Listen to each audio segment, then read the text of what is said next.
Digitalizazioaren ariak 2021 urtean abian jarri izan, eta mota honetako proiektua martxan jartzeko motivazioa edo arrazoia izan zen, Azkue Fundazioaren helburua da ingurune digitalean euskararen presentzia sustatzea, eta guztiok gara oso kontziente gazteak eta gazteenak jomuga direla, ez?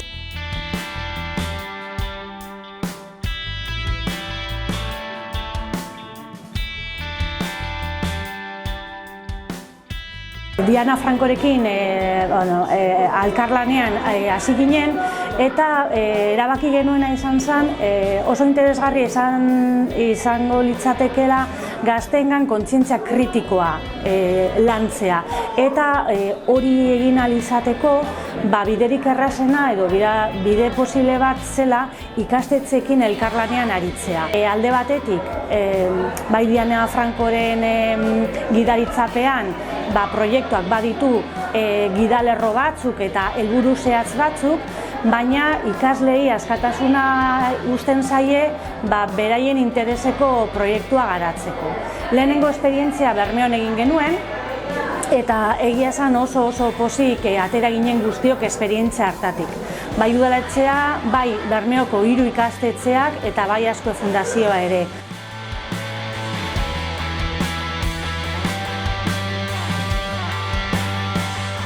Hurrengo urratsa izan zen Bizkaiko beste eskualde, beste herri batera hurbiltzea, eta gure lehenengo proposamena izan zen Etxebarrira etortzea, eta bai Etxebarriko udala eta bai Etxebarriko institutua ados agertu ziren proiektua martxan jartzeko.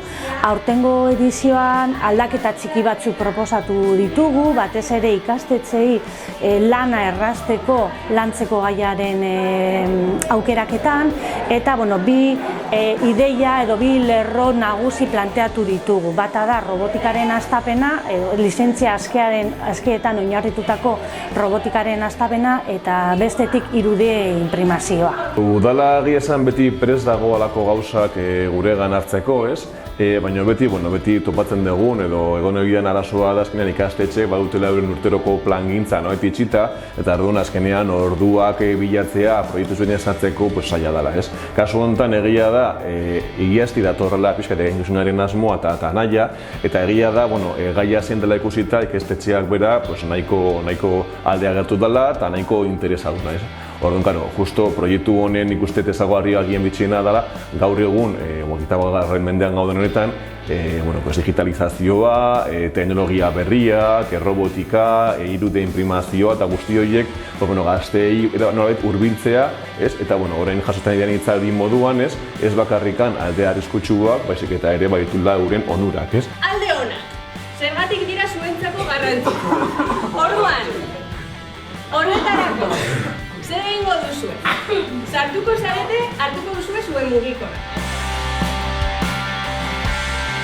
Gaur helburu nagusia azken finean da gazteek hausnartzea mugikorrarekin egiten duten erabileraren inguruan, ez? Eta hausnartzea ere, nolabait saretan egiten duten erabilpen horrek gero besteengan duen eraginaren inguruan. Orduan horretarako erabili dugun metodologia aktiboa izan da, eta horretarako Instagrama erabili dugu, ez? Azkenean beraiek egunerokotasunean erabiltzen duten tresna bat erabili dugu, nolabait jorratu nahi ditugun gauzak lantzeko.